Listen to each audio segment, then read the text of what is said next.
Bom dia a todas e todos aqui presentes. O pessoal está entrando, mas a gente vai já dar início para a gente respeitar, assim, o nosso horário direitinho, tá bom? Então, nós vamos dar início à nossa última reunião do ano de atualização em temas relevantes na prática clínica. E hoje a gente tem muita honra de receber aqui o Dr. Leonardo Pereira Santana, médico assistente da Divisão de Clínica Médica do Hospital Universitário, e a doutora Maristela César Freire, nossa médica residente do Programa de Clínica Médica da FIMUSP. E eles prepararam para nós a apresentação de monkeypox para o médico generalista, e eu já agradeço de antemão toda a dedicação e o cuidadoso preparo da reunião. Muito obrigada. Olá, bom dia a todos. Meu nome é Maristela, eu sou R2 de Clínica Médica e vou fazer a apresentação do caso. A reunião desse mês, então, quem é responsável do departamento é o Hospital Universitário. Quem vai ser o discutidor é o Dr. Leonardo Santana, que é assistente lá do HU, tá bom? Então, vou começar aqui apresentando o quadro clínico. Então, o nosso paciente é um paciente de 34 anos, do sexo masculino, estudante de direito, solteiro, natural e procedente aqui de São Paulo. Ele procurou o HU inicialmente por um quadro de febre e bolhas em pele que tinham iniciado há 5 dias. Esse quadro iniciou com febre, não aferida e calafrios. Ele apresentou cefaleia holocraniana, que melhorou com o uso de analgésicos. E, depois de 2 dias, começaram a aparecer essas bolhas, que eram associadas com prurido. Depois disso, apareceram alguns gânglios na região infraxilar bilateral e ele relatou dor na região anal de forte intensidade. E, por conta disso, que ele procurou o pronto-socorro, principalmente por piora da dor anal e surgimento desses gânglios na região inguinal bilateral. Então, só recapitulando, 5 dias antes do atendimento, ele teve febre e cefaleia. Depois, ele passou a apresentar vesículas e bolhas em pele. Depois, ele apresentou um gânglio na região axilar. E depois, dor em região anal intensa. E, por fim, gânglios em região inguinal bilateral na admissão ao pronto-socorro. De antecedentes, o paciente negava comorbidades, alergias, transfusões prévias, internações ou uso de qualquer medicação de uso contínuo.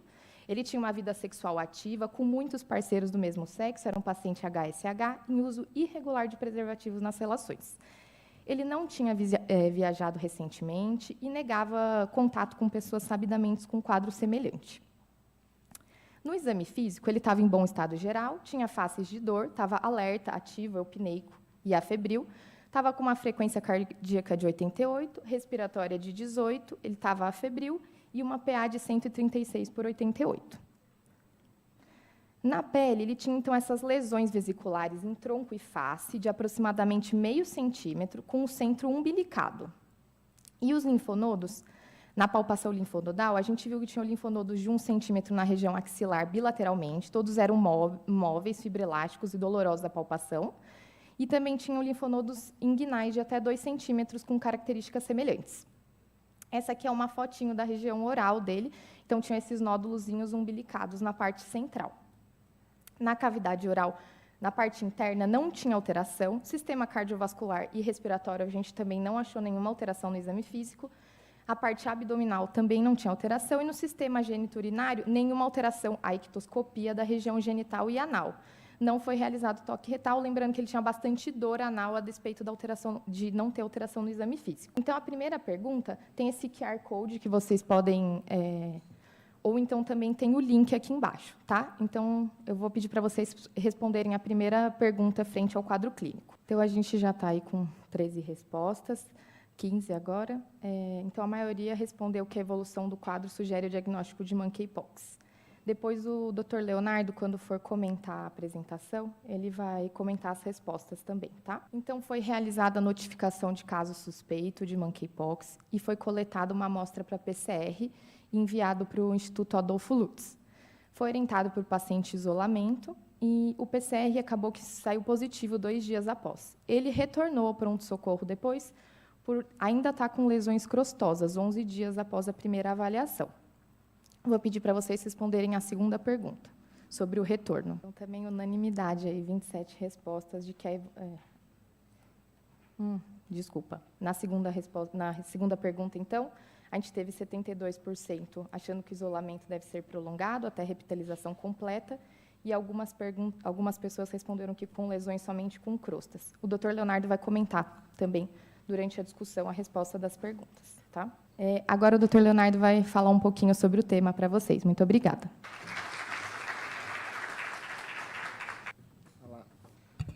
Bom dia a todos. Sou Leonardo, vim do HU para dar essa aula para vocês, tá? Eu vou conversar um pouquinho sobre monkeypox desde o início, falar um pouquinho o basicão e falar um pouquinho sobre as perspectivas futuras também, tá?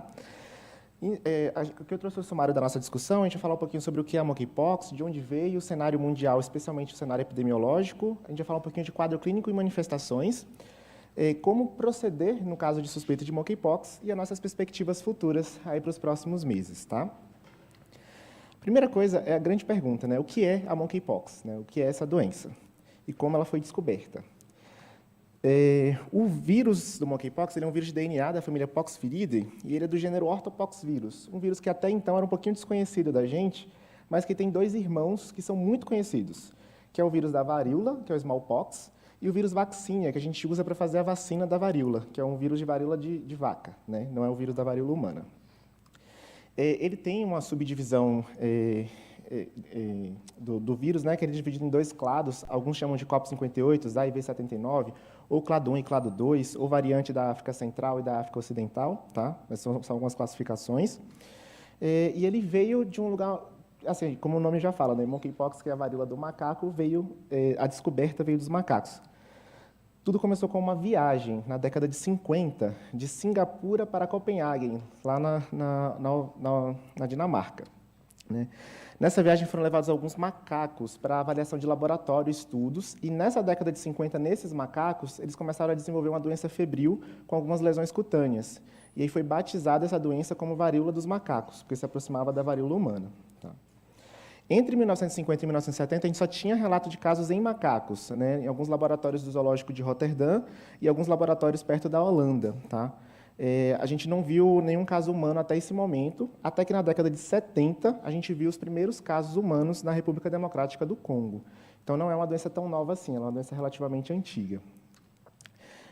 Depois da década de 70, a gente só viu pequenos surtos, com pouquíssimos casos, 5 a 10 casos em cada país, ali na região da África Central, numa epidemiologia bem diferente da atual, né? Eram pacientes que iam para atividades na floresta, caçar macacos ou ingerir alimentos como animais roedores, e eles eram infectados por essa doença, mas sempre de forma muito controlada, né? Não tinha nenhum tipo de epidemia.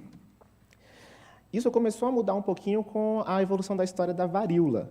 Então, em 1977, a OMS declarou a erradicação mundial da varíola e, em 1980, foi encerrada a vacinação contra a doença, né? Já que a gente não tinha mais a doença no mundo.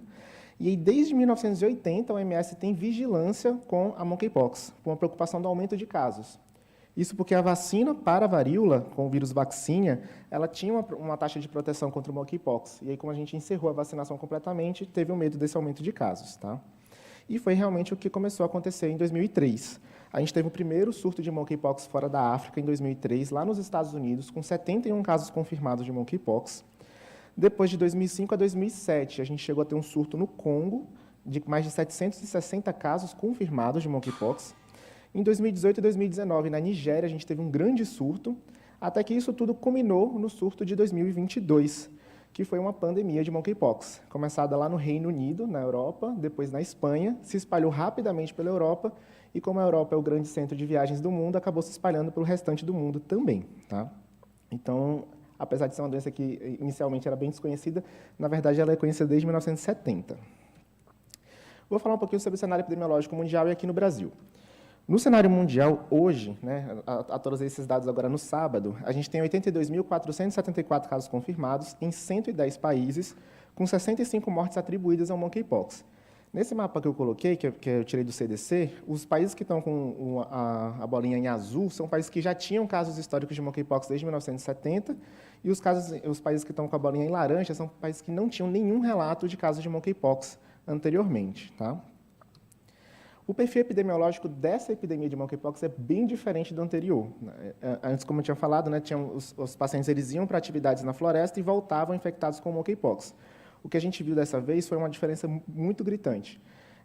A gente teve um grande número de casos em pacientes do sexo masculino e com idades jovens, né, de 18 a 50 anos. Esses casos eles tinham uma característica diferente, que a gente viu surtos entre homens que fazem sexo com homens, especialmente lá na Europa e depois no restante do mundo. Esse padrão se repetiu. Tá? A gente viu aí mais de 40% dos casos nesses pacientes em homens que são considerados gays ou bissexuais ou que fazem sexo esporadicamente com outros homens. Os casos dos Estados Unidos também mantiveram o mesmo perfil epidemiológico, também de homens jovens. Tá? E nos dados brasileiros, isso também se repetiu. Então, isso é algo bem frequente. Tá? Então, homens que fazem sexo com homens são a principal população acometida pela doença. A gente vê um grande número de casos em pacientes HIV positivo ou imunossupressos por outra causa. E dos casos que a gente tem dados sobre a forma de transmissão, mais de 70% dos casos foram por transmissão sexual e não por ingestão de animais contaminados. Então, realmente, a doença mudou de perfil epidemiológico gritantemente em relação aos casos anteriores. Como uma boa notícia, né, eu tinha preparado essa aula inicialmente em outubro para a gente fazer, né, e eu trouxe agora em dezembro, o número de casos de monkeypox no Brasil caiu vertiginosamente nos últimos 2 meses. Tá?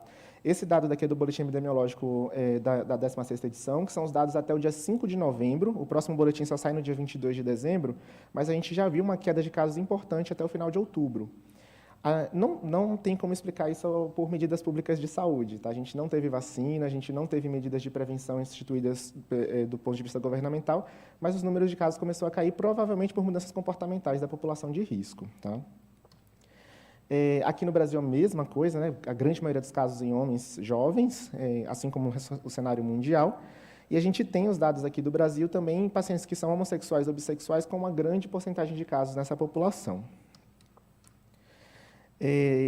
Aqui na distribuição nacional, a gente vê que a grande maioria dos casos está na região sudeste, especialmente no estado de São Paulo, que foi responsável por quase metade dos casos do Brasil. Tá?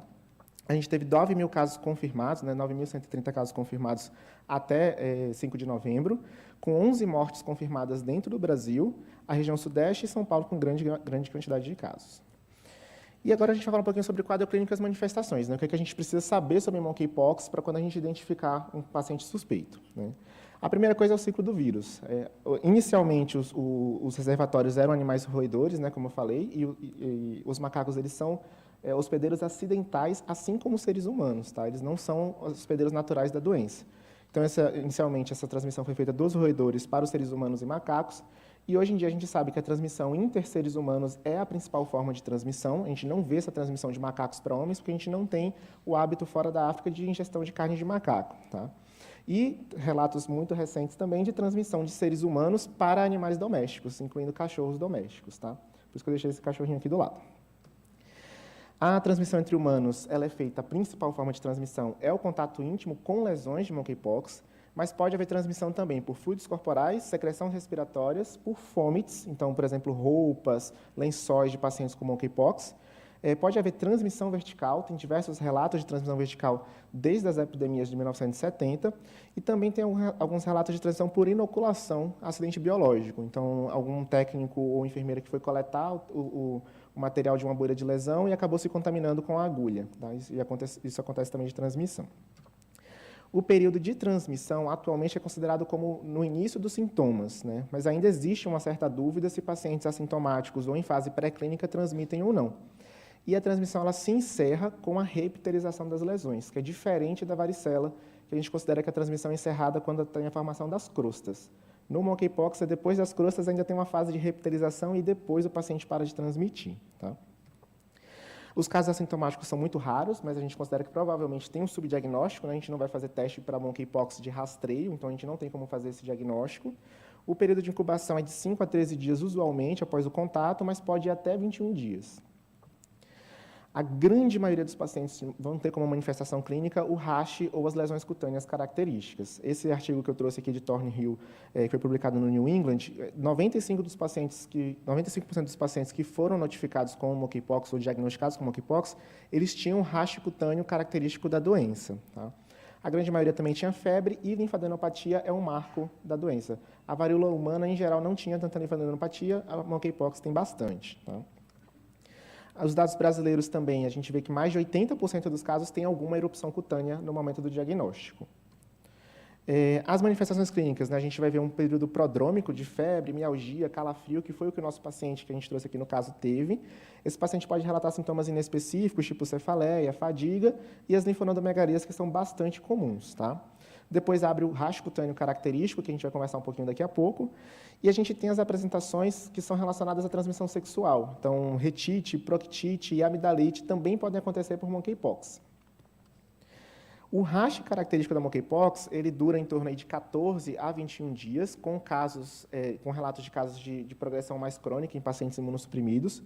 Inicialmente, ele começa como uma mácula. Eu trouxe essa imagem para a gente ver o rastro de monkeypox na pele branca e na pele negra, que às vezes as cores são um pouquinho diferentes. Tá? Mas a gente começa a lesão com uma mácula, que evolui para uma pápula. Depois, essa pápula começa a ter presença de líquido no interior, então são as vesículas. E essa vesícula ela começa a formar um centro umbilicado, um centro deprimido, que depois evolui para crostas. E essa fase de crostas que dura um pouquinho mais até ela reepitelizar. Tá? Aqui estão algumas variações de lesões em outras partes do corpo, né? Então, pode aparecer nas mãos, no tronco, na face, na região genital e anal. Essa é uma imagem também que eu trouxe do artigo do New England, com a lesão em alguns estágios diferentes de evolução. Né? Então, no dia 6, aqui, uma lesão papular. No dia 11, ela está umbilicada, tá? Aqui no dia 11, umbilicada na face. E no dia 21, ela está aqui com um processo de início de reptilização, né? Começando a se desfazer. Essa imagem eu trouxe de um paciente nos Estados Unidos, que é ator de filmes adultos, e ele postou no Instagram a evolução das lesões dele ao longo dos dias, e depois ele deixou isso para publicação.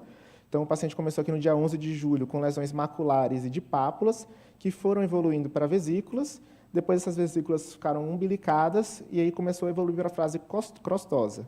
E aí, no final, aconteceu a reptilização, aí, em torno de 21 dias depois. Tá? É interessante ver que é no mesmo paciente a evolução das lesões.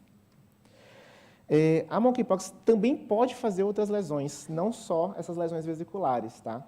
Então, dependendo do local de acometimento, a gente pode ver lesões em língua, que parecem lesões ulceradas, e pode fazer também amidalite por monkeypox, que faz essas placas com fibrina na região da amígdala, e a gente vai pensar, meu Deus, toda amidalite pode ser monkeypox, mas geralmente a gente vai pensar isso nas amidalites mais arrastadas, aquelas que não respondem a antibiótico terapia, duram mais de 20 dias, a gente começa a pensar que talvez seja monkeypox. As lesões genitais, que também vieram bem importantes nessa epidemia agora, as lesões perianais, que são parecidas com as lesões do corpo, mas a gente viu também a retite e a proctite por monkeypox. Então, são lesões na parte interna da mucosa anal e retal. Tá? Também pode acontecer, se você fizer a anoscopia, você pode ver em alguns pacientes. Temos diversos diagnósticos diferenciais quando a gente vê lesão de pele, então eu vou mostrar os principais diagnósticos diferenciais da monkeypox. Tá? A principal que a gente vai ter dificuldade de diferenciar é a varicela. Só lembrar que a varicela, em geral, tem um perfil epidemiológico bem diferente, então são pacientes mais jovens, né, que a gente vê mais em crianças. Tem um quadro pruriginoso muito importante que o monkeypox não tem. Tá? O herpes zoster também, em pacientes acima de 50 anos, é muito mais comum e tem essa característica de respeitar o dermátomo, que o monkeypox também não tem. O herpes simples, em geral, são áreas bem circunscritas. Na primeira manifestação de herpes simples pode acontecer febre, mas nas reativações é muito raro ter febre.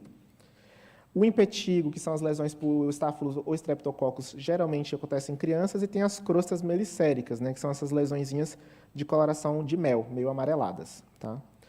A sífilis, que é um diagnóstico diferencial super importante, até pela transmissão. Né? A gente está pensando numa doença que tem uma prevalência alta de transmissão por via sexual, a sífilis é um diagnóstico diferencial.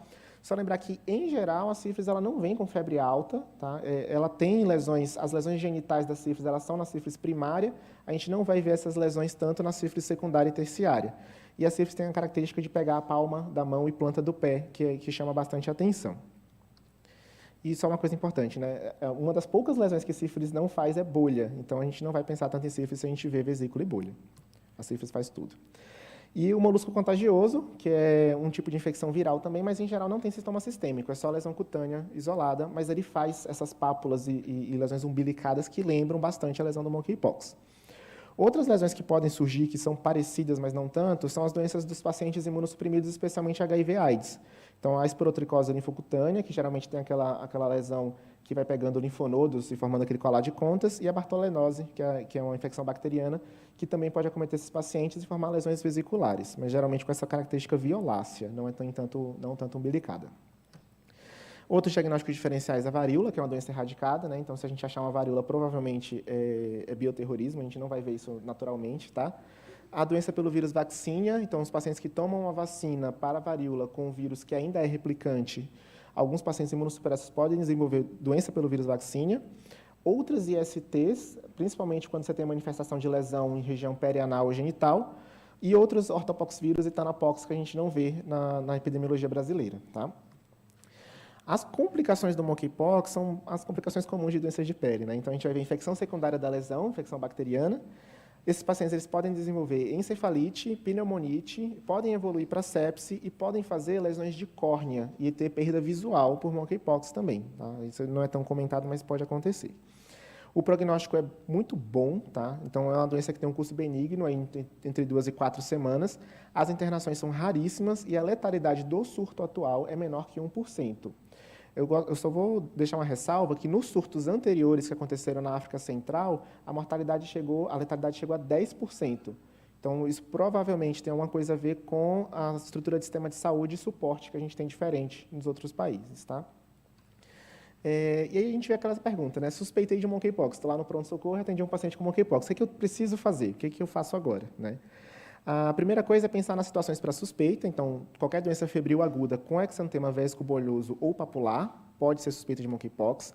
Retite ou proctite que não respondem a tratamento convencional. Úlceras genitais que não respondem a um tratamento empírico. Edema peniano inexplicado. E esse paciente ele pode ter vínculo epidemiológico conhecido ou não, né? Não é obrigatório ter esse vínculo para poder fazer a suspeita de monkeypox. Você deve notificar o caso na suspeita. Ele é uma doença de notificação, não na confirmação, é na suspeita, é compulsória e imediata, por causa do surto que a gente teve aí no meio do ano, tá? Essa notificação aqui em São Paulo é feita pelo site do CVE, né, do Centro de Vigilância Epidemiológica. Não precisa de uma ficha de notificação física, mas você entra lá no site, preenche as características do paciente, já notifica e já sai o número de notificação imediatamente, tá? O diagnóstico ele é feito com o PCR de material genético viral nas lesões do monkeypox. Essa é a principal forma de diagnóstico. Existe a sorologia IgM, que a gente não tem disponível aqui no Brasil tão facilmente, mas que ela fica positiva entre 4 e 56 dias após a infecção. Então, se você não tiver mais lesões e quiser fazer o diagnóstico retroativo, dá para fazer a sorologia IgM, tá? A coleta de material, eu deixei as instruções aqui, mas eu vou mostrar imagens que é um pouquinho mais fácil, tá? Eu tirei aqui de um vídeo de explicação da coleta do Corém, aqui de São Paulo, tá? que publicou. Então, primeiro você vai fazer a desinfecção da lesão com álcool 70, né, um suave. Depois disso, você vai tirar com um bisturi ou uma agulha a tampa da lesão. Você vai tirar a tampa da vesícula, porque você vai coletar material da base da vesícula. Vai usar um suave que você vai pressionar contra a lesão e fazer girar de forma delicada. E depois você vai colocar em um tubo seco, sem nenhum material conservante. Não precisa colocar em álcool 70, formal, nada do tipo, e encaminhar para o laboratório, tá? Esse exame só é feito mediante notificação, então tem que ter um número de notificação para poder fazer o exame, tá?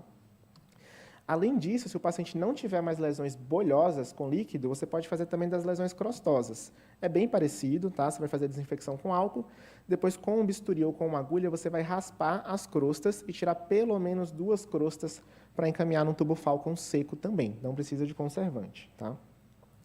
Caso o paciente não tenha lesões cutâneas, mas a suspeita é alta, você também pode fazer lesão suave da lesão de mucosa, né, lesão de língua, lesão de amígdala, ou suave de orofaringe e suave anal para monkeypox também é possível fazer. Esses aí são bem menos realizados na prática. Esse material vai ser encaminhado para o laboratório de referência. Cada estado brasileiro, cada região tem um laboratório de referência. Aqui em São Paulo é o Adolfo Lutz, que foi para onde a gente mandou a amostra do nosso paciente. O resultado sai relativamente rápido, tá?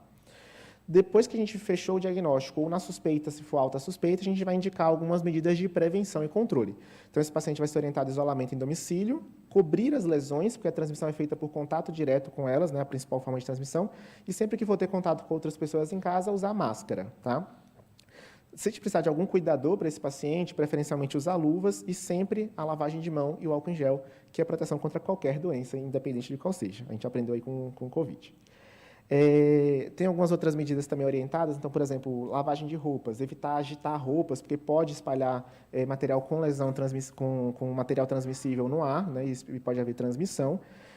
No momento, a OMS recomenda que o paciente que teve monkeypox continue usando preservativo nas relações por pelo menos 12 semanas depois do diagnóstico, porque ainda existe relato de PCR positivo em sêmen e secreção vaginal, mesmo com esse tempo. Tá?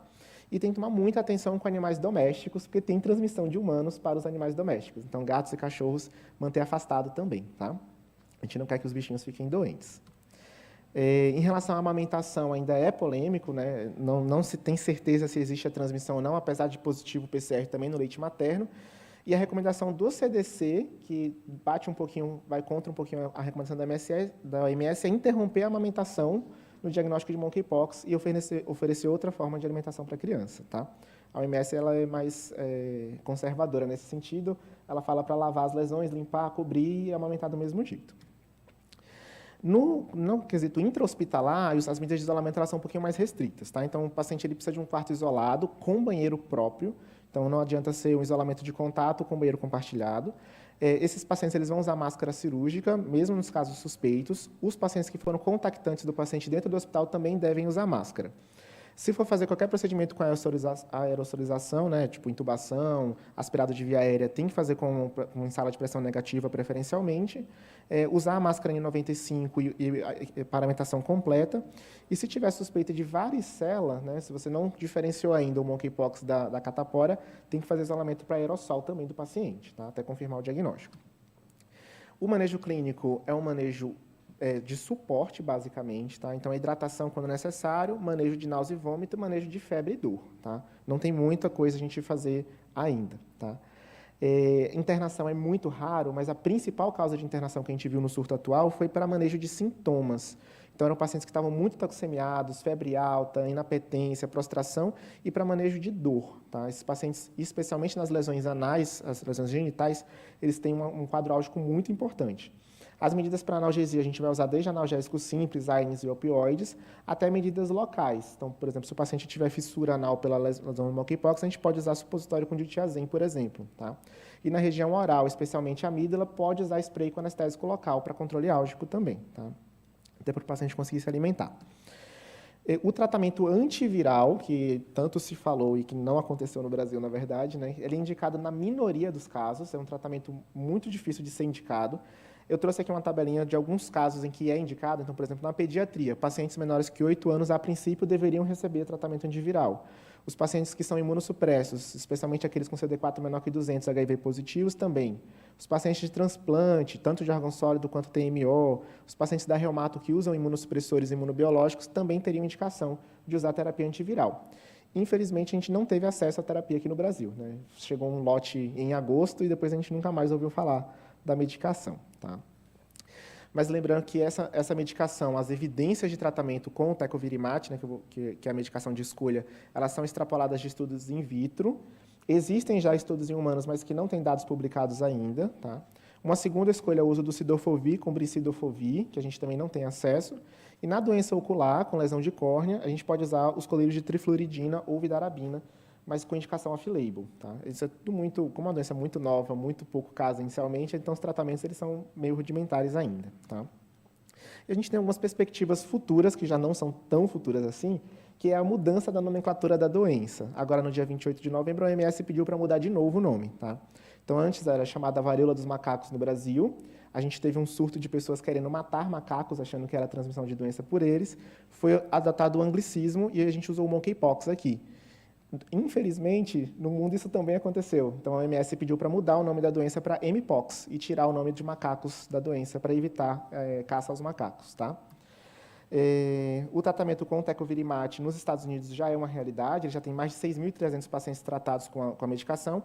Aqui no Brasil, a gente teve 12 pacientes tratados em agosto e depois não tivemos mais acesso. E a profilaxia pós-exposição já é uma realidade no exterior. Né? Então, a Europa e Estados Unidos já estão fazendo profilaxia pós-exposição e até vacinação de grupo de risco. Aqui no Brasil, a gente não teve ainda acesso às vacinas. Tá? A gente tem 2 vacinas no mercado. A vacina MVA, que é o vírus vacina vivo não replicante, é a vacina de escolha. Tá? Então, a aplicação é subcutânea ou intradérmica e é a que está mais disponível. A vacina com vírus replicante, que é a aplicação por escarificação, é uma segunda opção, caso você não tenha a primeira disponível, tá? Quando a gente fala em profilaxia pós-exposição, idealmente, a aplicação da vacina até o 4º dia após a exposição. Se não conseguir, pelo menos até 14 dias. Mais do que 14 dias não tem evidência de fazer essa profilaxia, tá? E a imunoglobulina específica para o vírus vacina seria para os pacientes imunossupressos que não podem fazer a vacina por algum motivo, ou que têm alergia a componentes da vacina. A vacinação de grupo de risco, como eu falei aqui no Brasil, também não tem perspectiva. A gente ainda usa o vírus vacina como vacina. O ideal seria ter uma vacina específica para monkeypox, mas a gente ainda não tem desenvolvida, tá? Trouxe aqui as referências da aula de hoje. Uma foto dos mico-leão dourados, pelo amor de Deus, não matem os macacos, né? A doença não é transmitida por macacos, é transmitida entre humanos. E fico à disposição para dúvidas de vocês.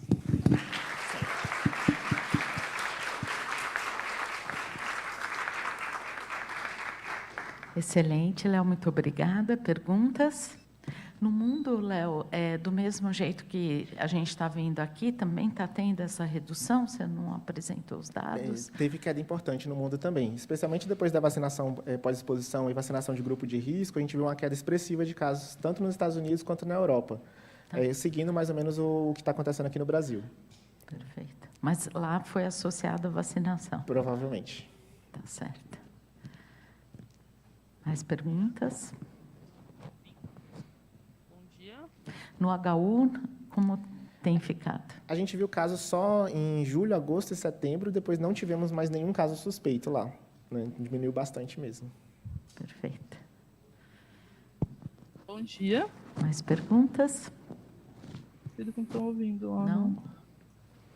Então, vou agradecer e nós desejamos, então, a todos aí, né, um final de ano ótimo, um Natal maravilhoso, e o ano que vem a gente retoma as nossas reuniões. E muito obrigado, Léo. Obrigado, professora. E cadê a? Perdi, Marcela. A Marcela. Muito obrigada.